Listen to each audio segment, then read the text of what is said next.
Grax's exoskeleton plates had not stopped rattling since they breached the airlock, and that was the first problem, because Koran boarding parties were supposed to be silent, disciplined, terrifying, and instead his entire squad sounded like a bag of ceramic dishware being dragged down a corridor. The second problem was the cafeteria, specifically the fact that they were standing in one, not a weapons bay, not an engineering deck, not even a supply closet that might have contained something strategically relevant. A cafeteria with long composite tables bolted to the floor and a nutrition dispensary humming softly against the far wall, and the overhead lighting was set to a warm amber that Grax found, against every professional instinct, almost pleasant. The life support system was running perfectly. Air recycled, temperature controlled, humidity calibrated, on a ship with no visible crew. Wonderful. What came next should have been routine. It wasn't. Stay close for that part. His tactical officer, Drenna, ran a bioscan from the entryway, while Grax inventoried the room. 7 tables, 42 seats, a nutrition dispensary with 9 selection options, one of which appeared to be labeled hot brune water. The Echo display above the dispensary showed a rotation schedule for something called Taco Tuesday, which Grax's translator parsed 3 times before returning no cultural equivalent found. Drenna's plates locked along her spine with a sound like someone cracking their knuckles, involuntary calcification spreading from her thorax outward. She was reading the bioscan results. "The ship is empty," she said. "Define empty. 0 biological signatures on decks 1 through 6. Active biological signatures on deck 7. How many?" 1. Grax looked at the cafeteria again, at the bolted tables and the warm lighting and the nutrition dispensary still cycling through its menu options, as if expecting a lunch rush. He had been a boarding party leader for 11 years.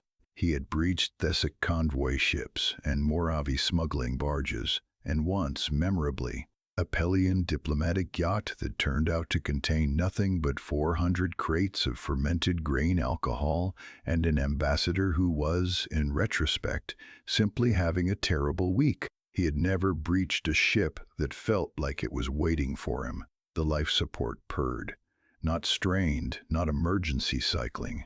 Comfortable. "Deck 7 is where?" Grax asked. "Below us, 1 level down, and the 1 biological signature. Human." Something in Grax's lower thorax seized, a plate loss event, which was the Koran equivalent of a stomach dropping, except it involved actual structural failure, a ventral plate detaching from its mounting ridge and clattering to the floor. He picked it up. Drenna pretended not to notice, which he appreciated, though her own plates were clicking in a rapid staccato pattern that meant her autonomic defense system was trying to seal her body shut. Grax had filed 6 transfer requests in the last rotation cycle, all aimed at getting reassigned to the inner corridor supply chain, where the most dangerous thing he would encounter was a misfiled cargo manifest. And he was now standing in a human ship's cafeteria, holding his own detached ventral plate and thinking about how none of those transfers had gone through. He placed the plate on the nearest table. It sat next to a tray someone had left behind. The tray still had food residue on it, something orange. "We should."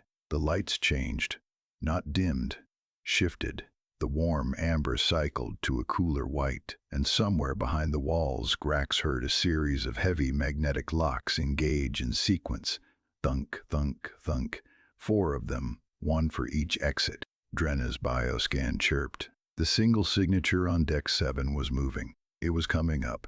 Grax counted the locks. 4 exits. 4 locks. He had not counted the exits when they entered, which was a failure so fundamental that his combat instructor from the academy would have made him run ventral plate drills for a week, and he was now experiencing the specific shame of realizing he had walked his entire squad into a room with 4 exits and not noted a single one. Drenna had her sidearm drawn. The other 3 members of the boarding party, Kevel, Sarath, and Min, had arranged themselves in a standard defensive arc facing the main corridor entrance, plates locked, weapons charged, every line of their training visible in their stance. The corridor door opened. The human was drinking something, brown, steaming, from a ceramic vessel with no lid, which meant she was carrying a container of near-boiling liquid through an active combat zone without even the basic precaution of a sealed top. She was not wearing armor. She was wearing a soft gray pullover with a faded emblem on the chest, and her feet were in some kind of cushioned foot coverings that made almost no sound on the deck plating. Grax's translator identified the foot coverings as slippers. She looked at the 5 armed Koran soldiers in her cafeteria. She sipped her drink. She said. Grax had rehearsed 7 standard boarding declarations in the shuttle on the way over, each one calibrated for a different species' psychological pressure points. He opened his mouth to deliver Declaration 3, which was the one optimized for predator species. And what came out instead was a clicking sound from his mandible that roughly translated to the Koran equivalent to the hiccup. He started over. "You are this vessel is." "No, that wasn't it either." "Captain, you are the captain of this vessel." "Reynolds," she said. "And you're in my cafeteria. We are a Koran Imperial boarding party, and this vessel is now under what?" She pulled out a chair, sat down, placed her ceramic vessel on the table next to Grax's detached ventral plate, and she looked at the plate, and she looked at him. And something in her expression shifted in a way that Grax could not read, but that made Kebble's weapon arm start shaking. Under Koran authority, on a ship you can't turn off. That was the moment Grax should have felt fear. What he felt instead was irritation about the fact that his ventral plate was sitting on a cafeteria table next to a human's beverage, and that this was going to be in his after-action report. "Your weapons are adorable," Reynolds said. "Do they do anything?" Sorath fired. The bolt hit the wall behind Reynolds and scorched a menu board. Reynolds did not move. She picked up her drink, examined the scorch mark on the menu board behind her, and said, "That was the dessert list. We only had one." "The ship's power core," Grax said, because he was a professional and he was going to act like one, even if his squad was falling apart around him and Min's plates were vibrating at a frequency that suggested she was approximately 4 seconds from full defensive calcification. "We will disable your power systems and RTG." "What?" Reynolds leaned back in her chair. "Radioisotope thermoelectric generator.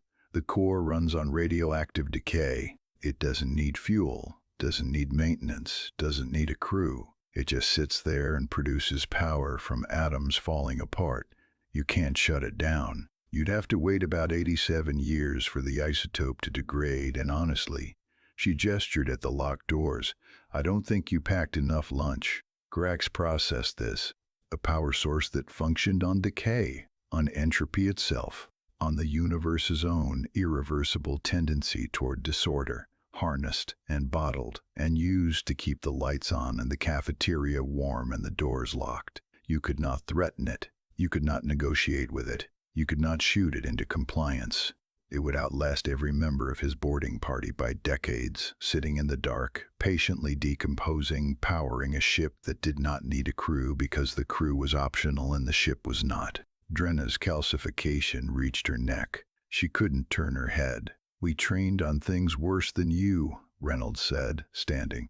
She picked up her ceramic vessel and Grax's ventral plate, examined the plate with what appeared to be genuine curiosity. "We call them Tuesdays." She set the plate back down, gently, the way someone handles a thing they find interesting but not dangerous, and walked back toward the corridor door. It opened for her. It closed.